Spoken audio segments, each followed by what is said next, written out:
technology, diversity, wine, the redwoods, and everything in between. Welcome to the Northern California Bay Area, and one show takes you inside the real estate that makes it all happen. This is By the Bay. Hey everyone, welcome back to another episode of By the Bay. I'm your host, Dan Ancheta, and I'm really grateful that you're here today with back for another podcast. And I would really appreciate if you would like and subscribe to us on Apple Podcasts, Spotify, YouTube, or anywhere else that you're finding this. And if you would leave us a review, that would be super awesome and helpful. It helps other people find the show, and that would be really great. We're going on, episode 44, and really enjoying doing this. And we're almost at the full 1 year mark of weekly podcasting. So it would be really great if you help me build the audience and get more people's eyes on and ears on the show. Today, I have a really wonderful guest, someone I met through the Petaluma Area Chamber of Commerce. I don't even know how long ago now. We'll have to think about that for a minute. Carolyn Pistone. It was 5 minutes ago. 5 minutes ago? I'm only 29. Carolyn Pistone is the president, founder, managing director, etc. of Clear Blue Commercial, which is a local firm that manages and oversees commercial property in a very specific way. And I'll let you tell the audience more about you and the business. Okay. Well, thank you.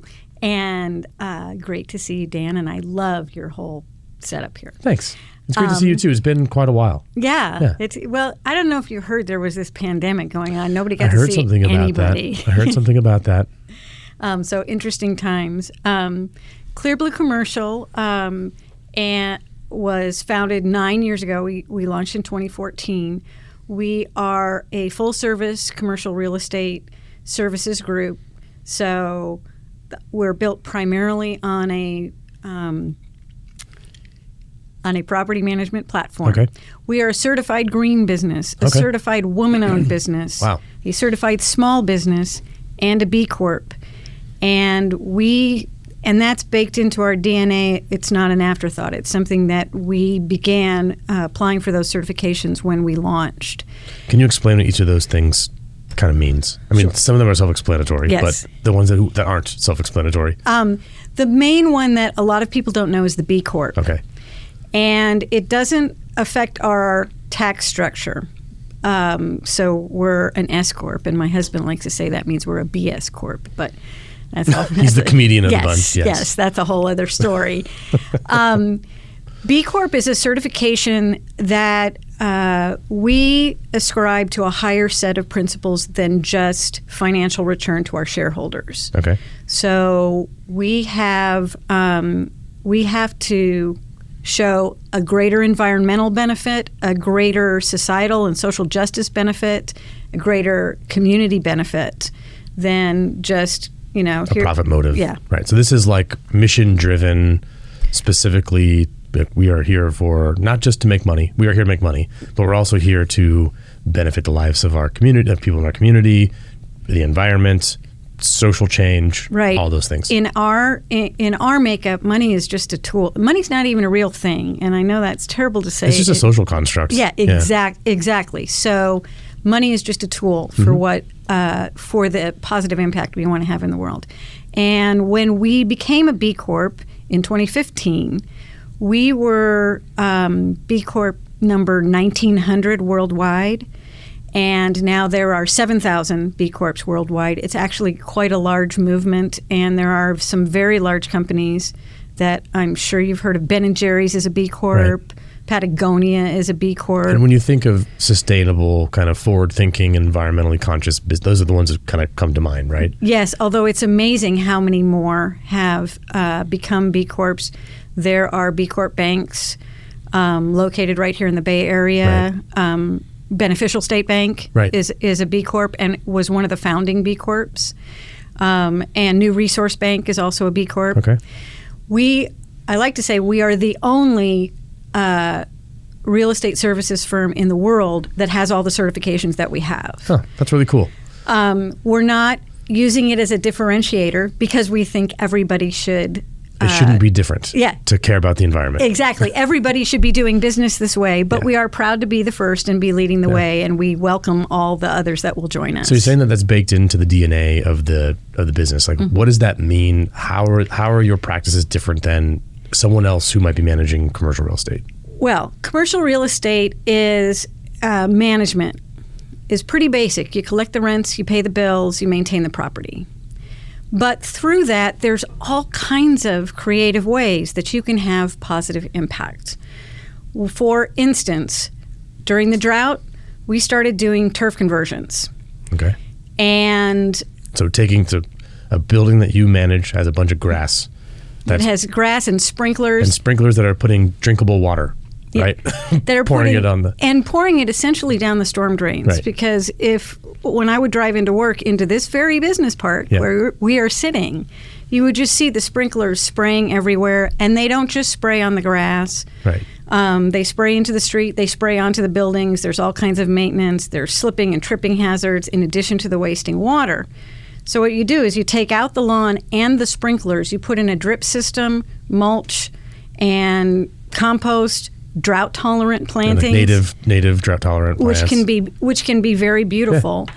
And then the little water that you do use, in addition to saving the water, the little water that you do use sinks back down into and replenishes the aquifer instead of sending it out into the storm drain and it's lost forever. That just kind of makes sense to me, though. I know. What's the purpose of the grass in front of the building? Like, who cares if there's grass? I don't understand. Certainly, given the last decade or 3 or 4 in California alone, it really feels like a sin to have a lawn. Right.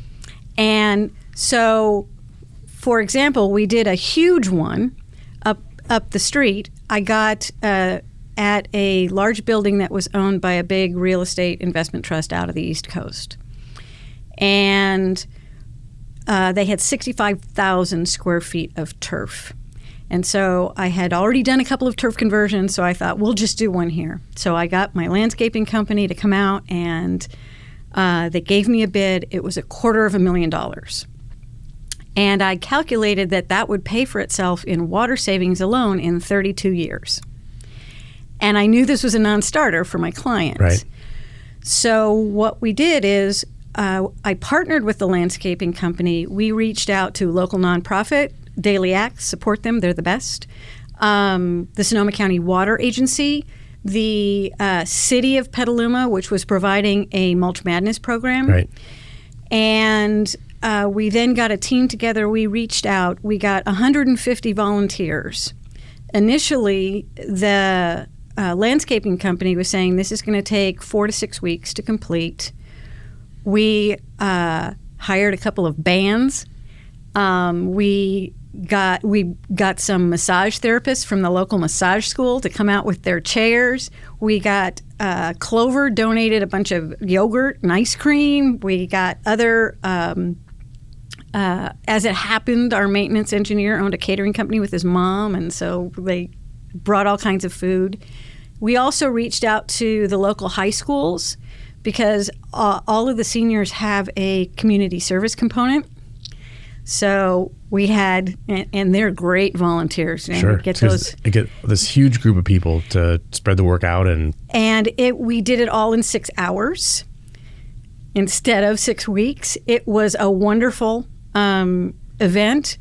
We got the landscaping company to do the prep work, and they also were very generous in donating a front loader and an operator for the day, which sped things up quite a bit. Thank you, Kegman and Dorward. Link in the show notes. Yeah. We'll put them in there. And we were able to do that whole thing. Instead of $250,000, it was $70,000, which was less than what the total landscaping budget would be for that property anyway. I did get quite a few questions as the invoices started coming in. I was getting calls from the East Coast from their treasurer saying, why are we paying massage therapists out of our landscaping budget? Yes. And who is the Bad Apple String Band? But as it happens, both my husband and I came out of the entertainment industry. We did a full-on video, a 3-camera shoot with time lapse, and it was a really fun video, which I will send you. Yeah, that's super cool. And so we explained what we had done. We sent them the video, and they were so excited. They showed that video at their annual shareholders meeting. And we were able to take this little property in Petaluma, California, save the community, all of us, 1.6 million gallons of water a year, And we also took what had been a property that was just a line item on somebody's spreadsheet and turned it into something that all these investors could feel really good and excited about. So that's kind of thinking. That's amazing. Yeah, no, it's thinking outside of the box thinking. Yeah. It's solving a problem without just kind of like, it's a 32-year break even. I guess it doesn't make sense. Never mind. And just throwing your hands up at it and not finding the solution.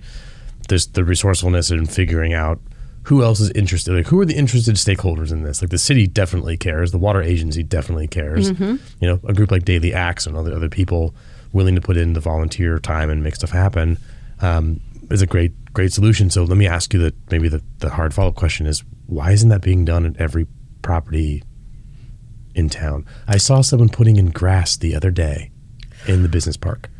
How come? I mean, that's clear to me that makes a lot of sense.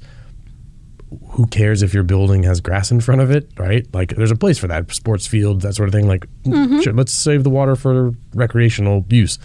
Grass that no one walks on and just kind of sits there. Why? And does no that, one eats. Yeah, why does that exist? And why isn't there like a mandate to take all that stuff out? Well, you can't tell people what to do with their private property. Is the big part of that. So all we can do is evangelize and work where we can, and we strive to green every property that we touch. Right.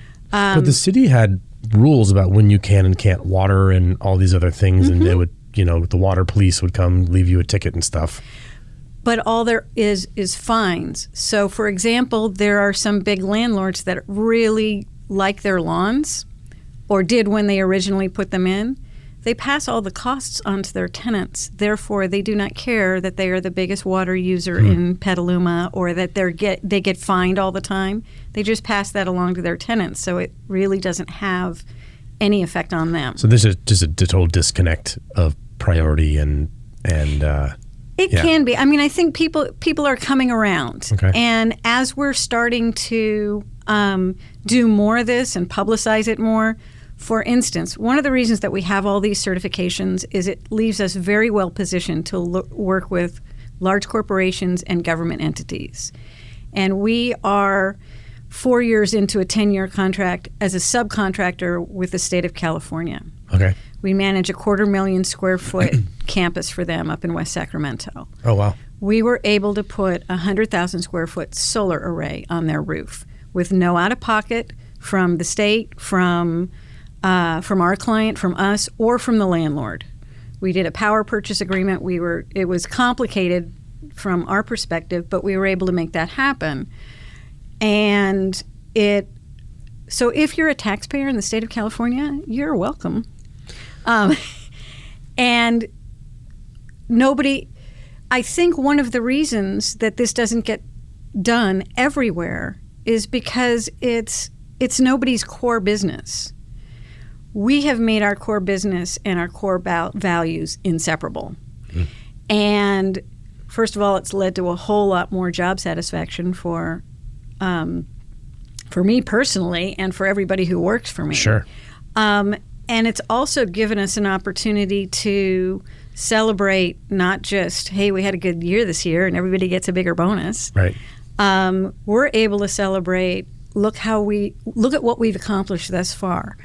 I can say proudly whenever I am in Petaluma that personally through my own efforts, I've saved 30 million gallons of water so far in this town. That's incredible. And I still take my long showers. Well, and being able to, really look at the social impact and, like that, it trickles through the entire area, right? So we have a housing shortage, right? Mm-hmm. And one of the issues that we hear all the time is if we're going to build more houses, well, where's the water going to come from? How are we going to support these people with the infrastructure? Well, we have finite resources, so we have to do a better job of using them wisely and conserving where we can. Putting water on grass is probably not the best use for that drinking water, right? Correct. So there you go. We can solve a lot of these problems with the resources we have. We just have to be willing to make some decisions and look critically at the way that we're spending what we've got so that we can, continue the growth that we need to have a sustainable housing supply for the people who want to be here, that we need here to work the jobs and be in our economy and all that other stuff. One of the challenges, and not just for this town, but for every town, is that systemically we need to approach our cities differently, our towns, and how we spread our resources. For instance, Petaluma was basically designed as a bedroom community that serves San Francisco and Oakland, and we're all just supposed to sleep here. Well, the fact is that we have a lot of local industry, which is wonderful. We're the center of organic farming in the world. And even though we're in the middle of wine country, Petaluma is absolutely beer country. True. And even though we have expanded our water treatment center, we didn't expand it with the idea that it would be a growth in industry. Right. We expanded it with the idea that there would be some growth in more houses and there would be more people flushing only at night because we're all going out during the day. Right. So for many years before one of the local big breweries managed to do their own wastewater treatment on site. Right. Lagunitas did that here in town. They literally had to truck their water to the East Bay. Right. Because they had no capacity. Yeah, that's a whole podcast episode about the water treatment plant here in Petaluma, California, and how that was designed and maybe not done with forward enough thinking about population growth and industry and what type of waste we'll be managing in the future. And anyway. Well, I think we all need to design our communities or modify our communities to be more self-sufficient. That's part of the key to better energy usage, better water usage, and to having industry within our own communities that is supporting those communities. Yeah, it's really interesting that we're having this conversation because the episode that airs right before this one is with a local residential solar contractor. And we're talking about that we can solve the energy independence crisis that we are currently in as a nation by putting residential solar on having tax incentives from the government to have residential solar on every house that makes sense to have solar on. Mm-hmm. And if we were to do that with batteries and all these other things, we could be energy independent in 10 years. Yes. But the reality is that it becomes a political issue, and we don't want to allocate those resources because it would cost billions of dollars. But we've got billions. We spend billions of dollars on other stupid junk. At least we could spend billions on something that makes a difference. Well, and once again, money is a human construct. Right. But what is the real world cost of creating a planet that is not fit to sustain us? Right. Yeah. I mean, it's yeah. And if any country has the ability and really should have the desire to have that type of independence, it should be our country, right? Because otherwise we are relying on imports, and we don't want to do that, right? Well, and we are the biggest user of the world's resources. 100%. Absolutely, we are the biggest user of the world's resources. We don't have the biggest land. We don't have the biggest population. Right. We have one of the things that really got me passionate about the planet was I was working in San Francisco in an office overlooking the Bay Bridge, and I was there the day that the Costco Busan, the oil tanker, hit the bridge. Mm-hmm. And I watched for days and days as it just sat there listing off to its side, just spewing water out into the bay. And I had previously been watching and admiring all the commerce that comes in and out of the Port of Oakland and in and out of the bay, and it didn't pause for a second. And I thought, if I dropped a bottle of olive oil at my front door, I would block it off, clean it up before I let anybody else in. And I realized that there was no mechanism to do that at the Golden Gate Bridge. You can't just stop that. Right. And we as humans, we put ourselves above the earth and the plants and the animals, and we have been terrible stewards of the earth. And now we are putting commerce above all else, because all those ships were coming in and out and dragging that oil all over the place, and out into the Pacific and up and down the California coast and deeper into the bay and up into the deltas. And that really lit a fire under me in terms of we've got to change this, and we've got to do everything we can to be better stewards of the earth, because it's going to stop stewarding us soon.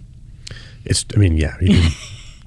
a whole rabbit hole to go down, but it's climate change is not something that's really debatable. It's happening in front of us. The wildfire issue that we have in Northern California and kind of actually through the state of California is just a growing issue. We had a record year for rain and snowpack, which is great, but that's 1 year. Yes. I'm already seeing people with short memories, like I said, replanting their grass. Like, oh, well, the drought's over. It's like, this is 1 year, guys. Like, this is not problem solved. This is a reprieve from prior years, and it gives us an opportunity to make some changes or continue making changes so that we don't have the bleak outlook of, severe drought that we've been in for the last, 7-8 years. Well, the other thing is that climate science has been around for a while. I remember being in grade school when the very first Earth Day happened, and we had people coming to us and talking about, we called it ecology at the time, and talking to us about pollution. And over the years, everything that they said would happen has come true. So the wildfires are part of that, the flooding, the earthquakes, the pandemic, and people are approaching the pandemic in the same, pandemic's over now. No, that was just this pandemic. Right.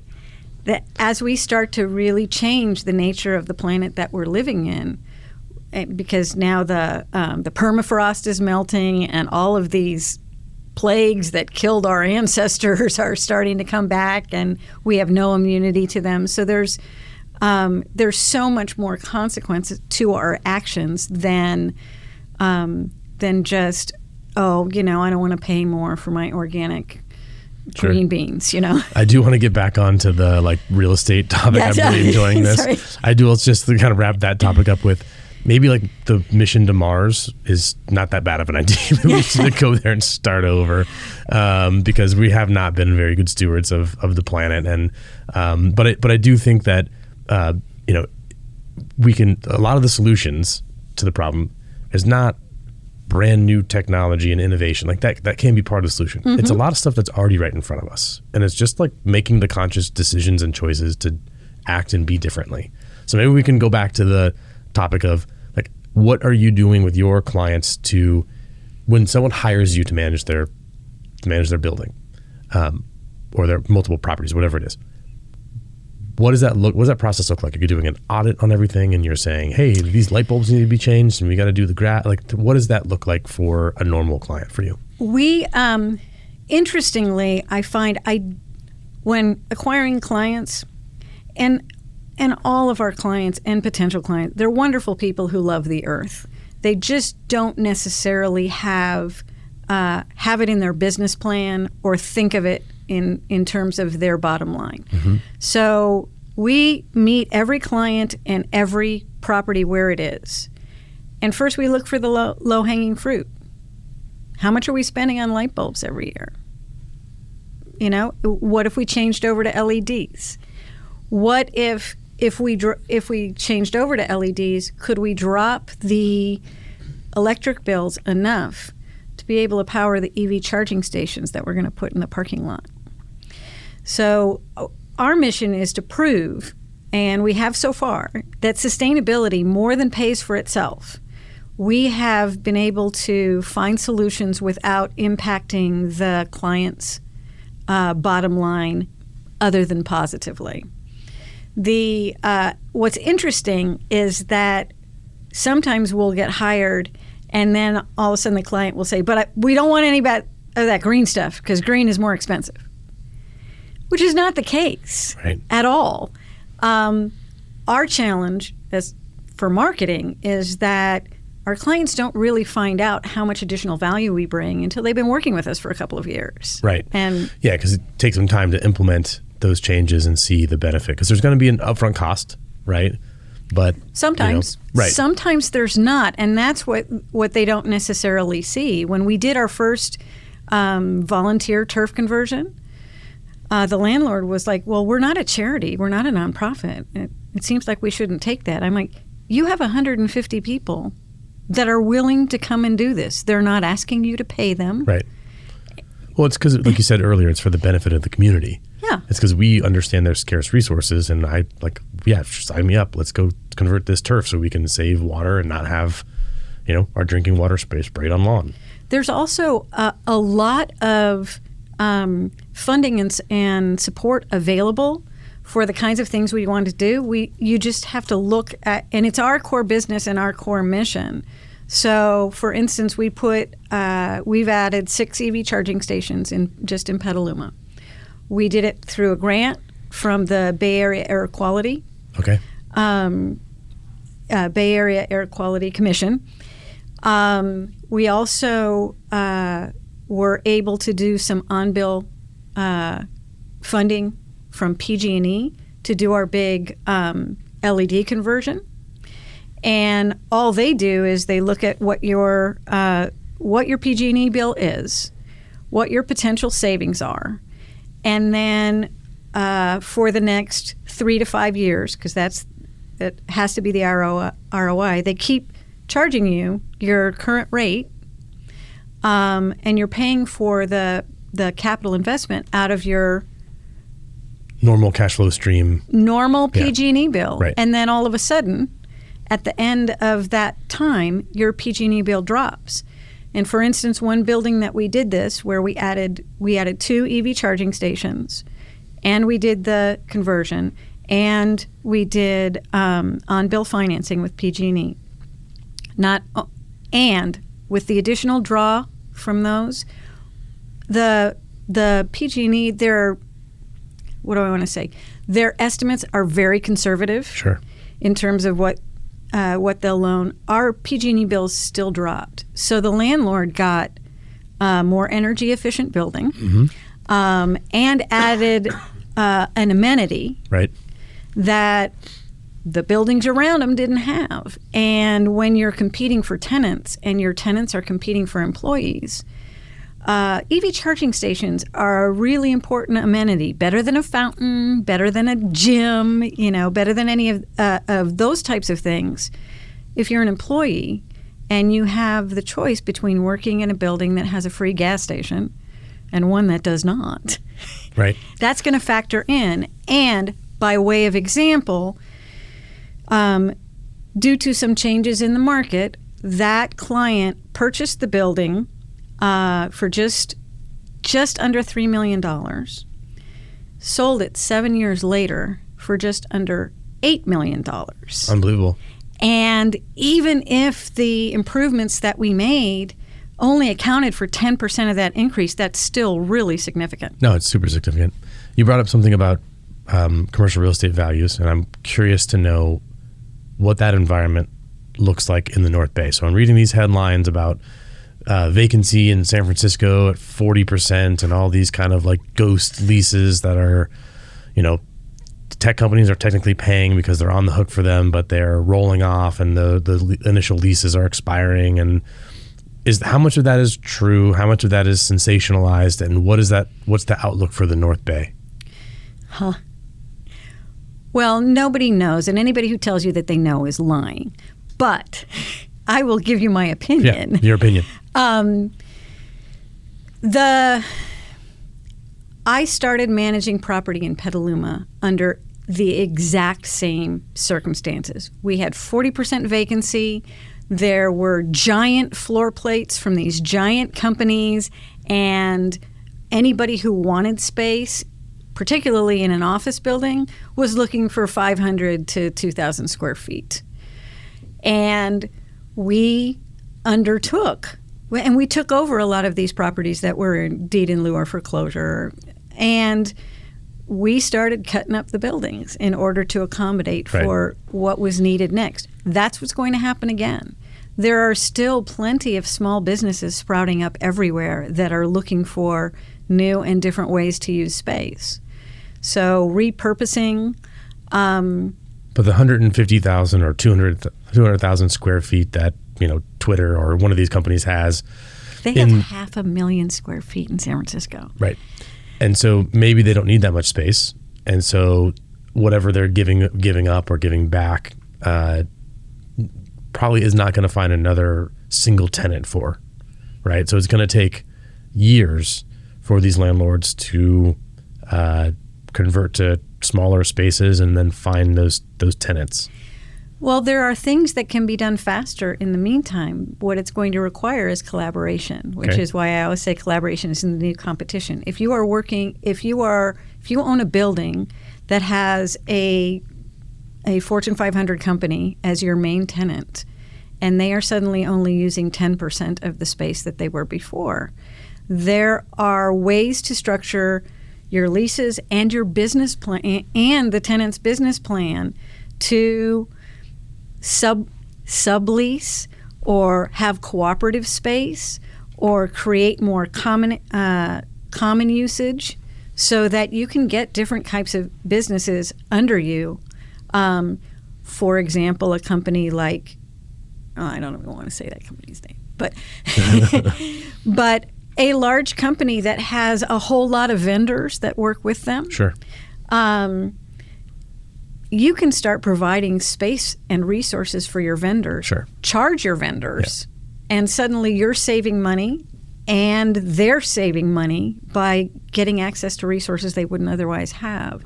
So there are a lot of ways to collaborate in spaces if you look at changing the landlord-tenant relationship and the traditional lease-sublease relationship. Yeah, I think one of the issues or challenges that lays ahead is that the valuations of these buildings when they were occupied by a Fortune 500 company and they're fully occupied, fully leased, and they went to go get refinancing or additional capital was brought in, and they might have a $500 million loan on this property that now does not cash flow. Mm-hmm. And so the owner, which is probably some type of real estate investment trust or some other hedge fund or some type of investment vehicle, has to make a decision about how much more money do they go in and invest to cut that space up, or do they just walk away and let the lender or group of lenders who have a loan against the building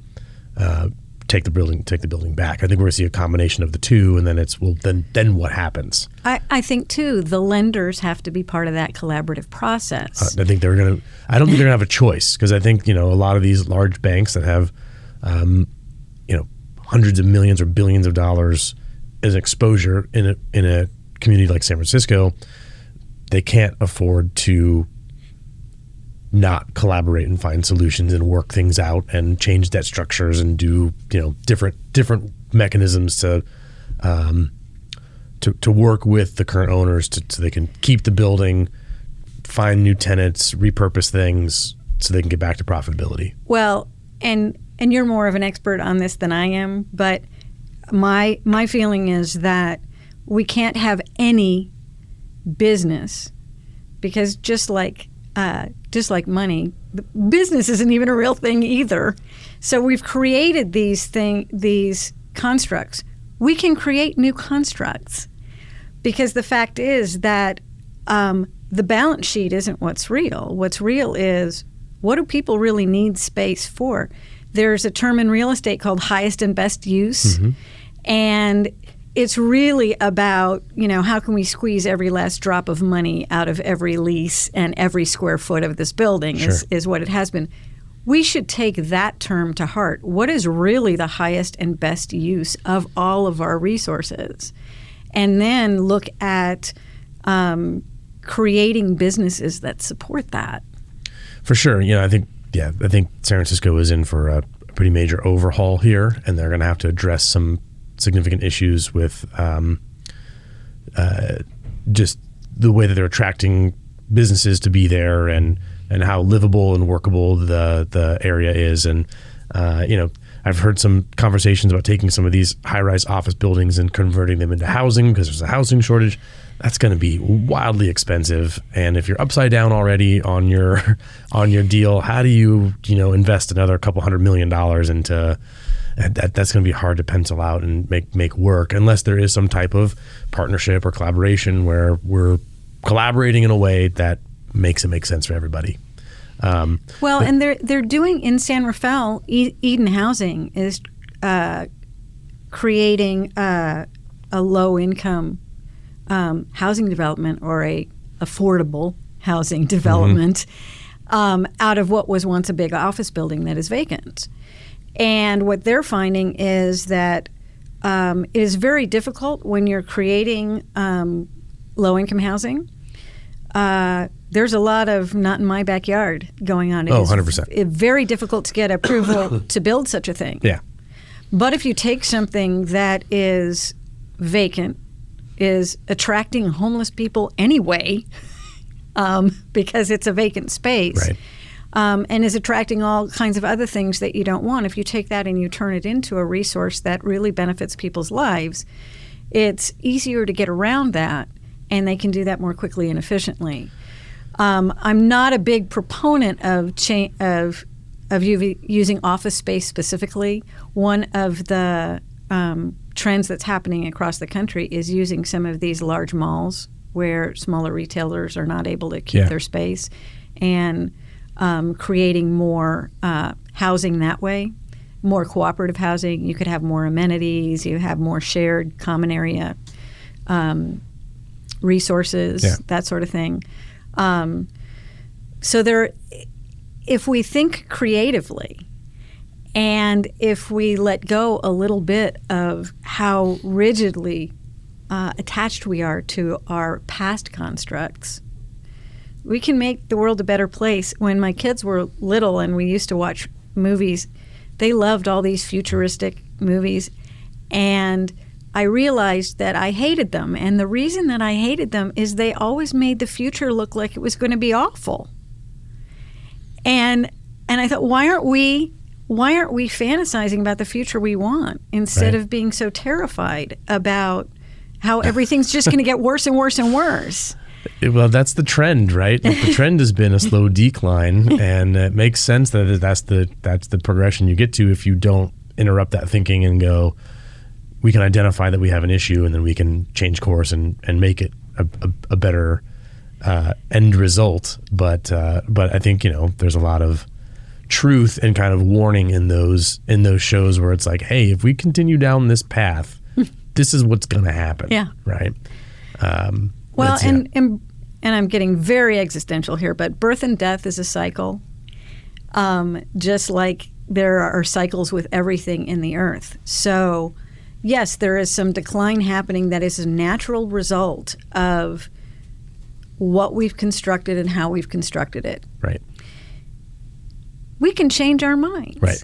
We can get another idea. The thing that's a challenge with a lot of entrepreneurs and is that they think this is the only good idea they're ever going to have. Right. And they don't get the sense that, okay, that worked for a while and now it's not working. Let's come up with a new idea. Totally. I was talking with a friend about the AI revolution and everything that's going on, and he's like doom and glooming it, like, oh, all these people are going to lose their jobs, and even like engineers and programmers are going to be, looking for jobs. And I was like, they probably will. Mm-hmm.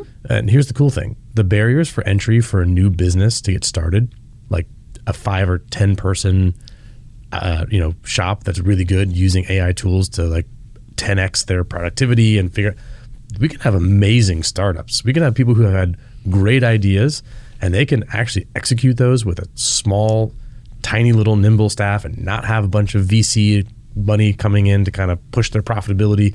They can create world-changing products with 20 people and enough money to run their AI tools on the cloud. Mm-hmm. That cost is going to come down. So how interesting and cool that is going to be a reality like in the next couple of years. Definitely. And it's almost a good thing that all these huge tech companies are going to be downsizing and getting rid of engineers and that sort of thing, because their brains will stop thinking about Google's next product and Facebook's next thing and go into this totally unknown, unknowable potential future of product and service and data, analysis and all these other things that the AI is doing.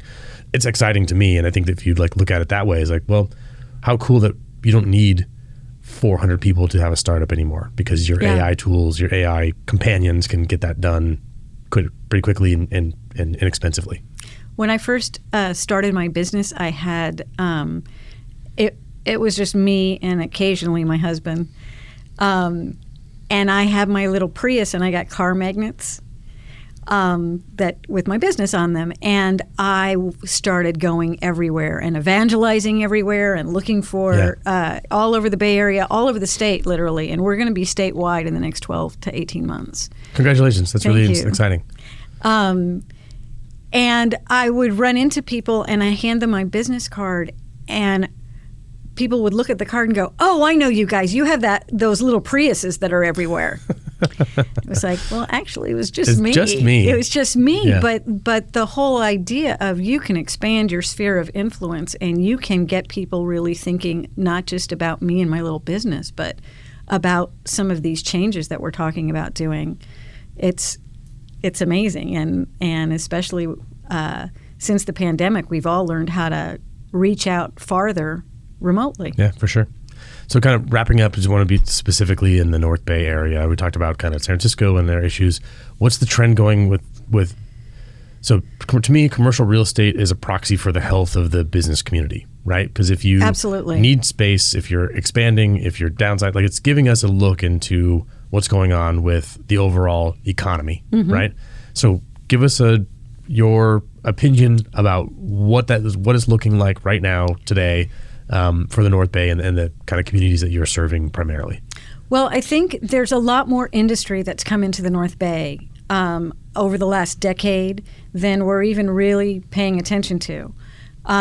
It's great to have office space, but the pandemic has taught us that we're saying, but good luck trying to get a warehouse. We were anywhere. office heavy before the pandemic, and we were needing warehouse space then. I imagine that it's even more so that way. Oh, definitely. I have a client that's looking for they're an investor, so they're looking for warehouse space anywhere within an hour's drive of Richmond. And we had on Friday a warehouse came up in San Rafael, and it had 3 offers on it by Monday. Oh, I couldn't even get them out to get a tour. Yeah, that makes total sense.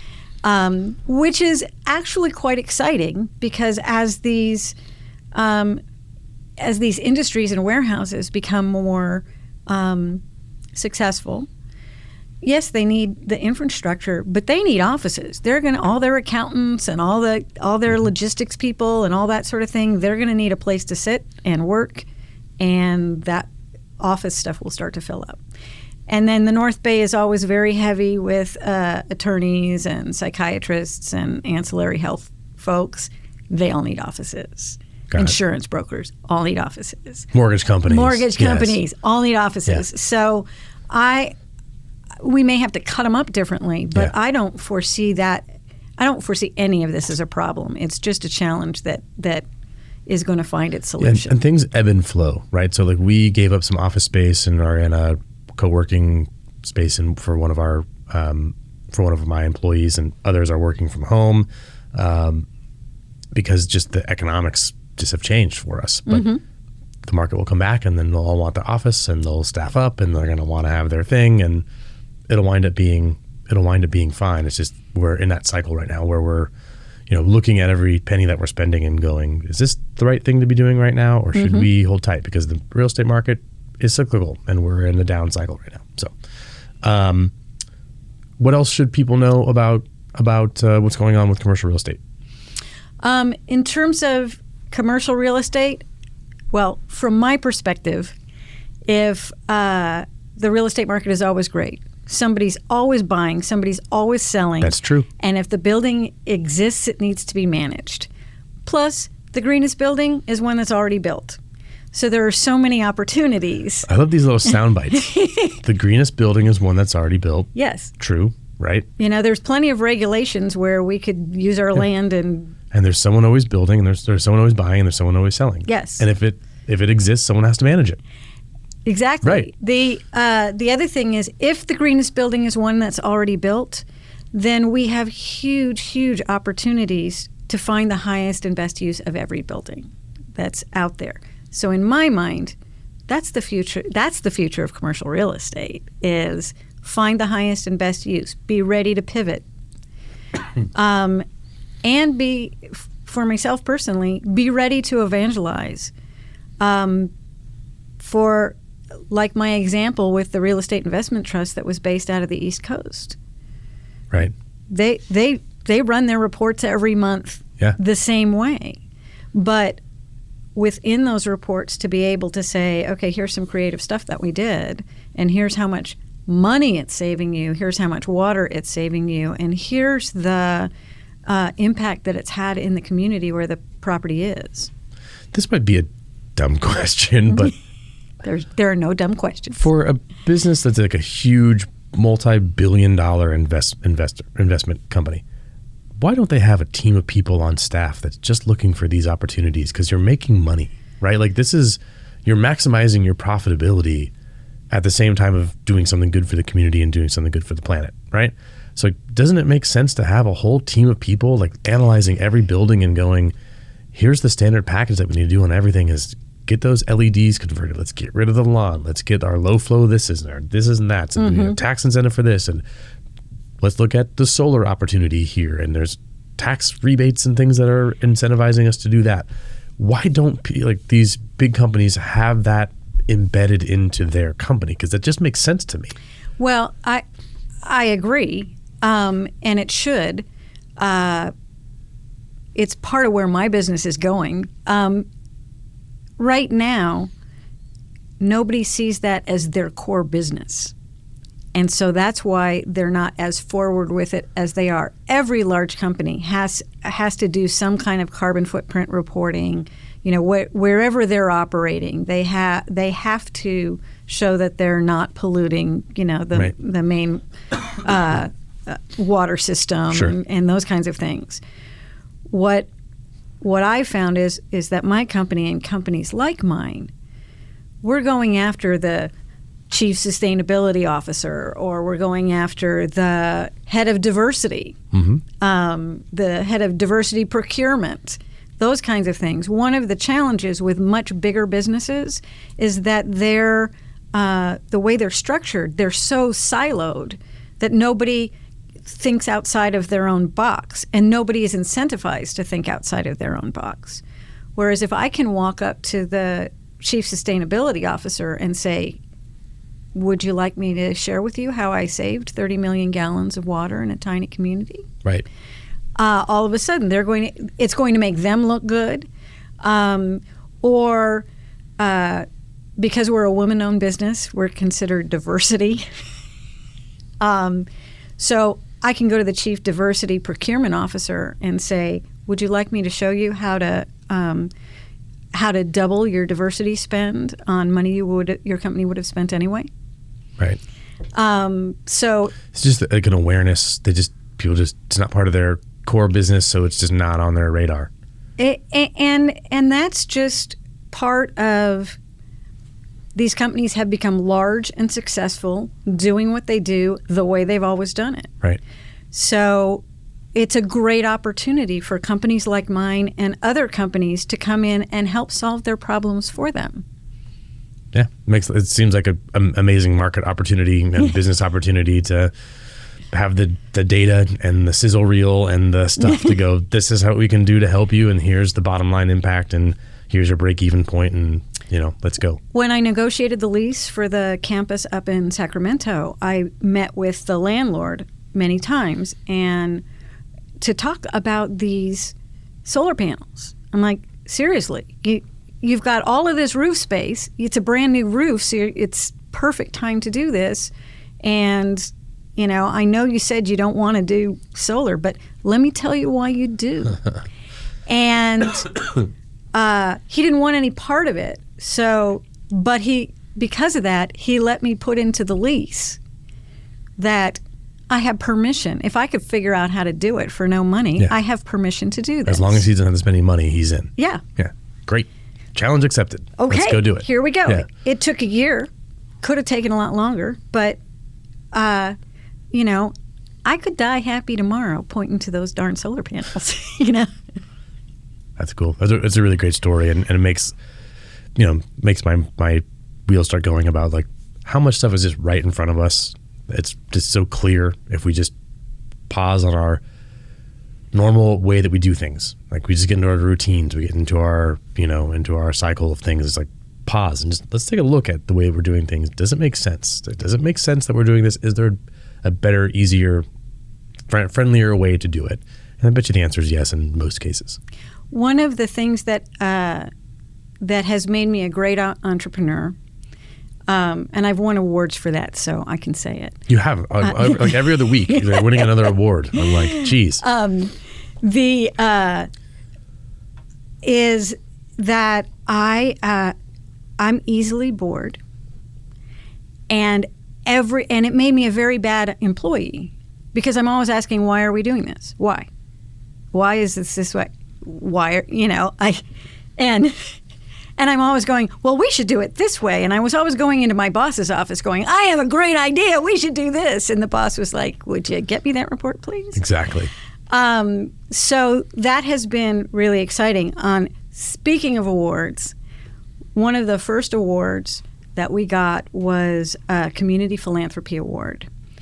And with the North Bay Business Journal. Okay. I didn't think we were going to get this because it goes to United Way and big banks and that sort of thing. And so when Brad Bollinger called me up to tell me, because he was the then publisher. The editor, he said, of all the companies that we looked at in the North Bay, you give a higher percentage of your revenue and employee match and pro bono time than any other company in the North Bay. That's amazing. I know. I was so proud. Yeah, congratulations. That's really spectacular. You. And so I ran into Marty, my husband, to tell him I was so proud. And he said, what? He's like, he was going to put a stop to all that goodness, But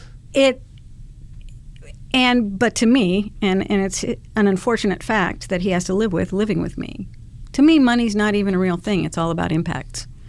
And I was so proud of that. That's really great. That's a really cool story. I really appreciate you coming on the show, and just exciting to see how things have taken off, because I remember when you opened, and I remember seeing the Prius driving around town. And it's really amazing to hear just how successful things have become and how much impact you're making, and just environmental impact and impact on people's lives. And also just exciting that these landlords who might have a bunch of buildings with a bunch of different people who manage them are seeing that it can be done differently, and hopefully that's kind of spreading, and they're saying like, hey, how come we should do this at our other properties? Yes. And kind of making it more normal. I think it really should be. So, well, anybody out there who owns commercial property, we can do this for you too. For sure. And we'll make sure that your information is in the show notes, and people know how to reach out to you if you have any questions about your commercial real estate holdings and you need an opinion. We'll make sure that they know how to find you. Yay. Awesome. Thanks for being here. You bet. It's really Thanks, good to see Dan. you. Stay up to date with Bay Area real estate. Hit subscribe now if you haven't already. Did you enjoy this episode? We love reviews in the Apple Podcasts app. We'll read yours on the show. This is By the Bay.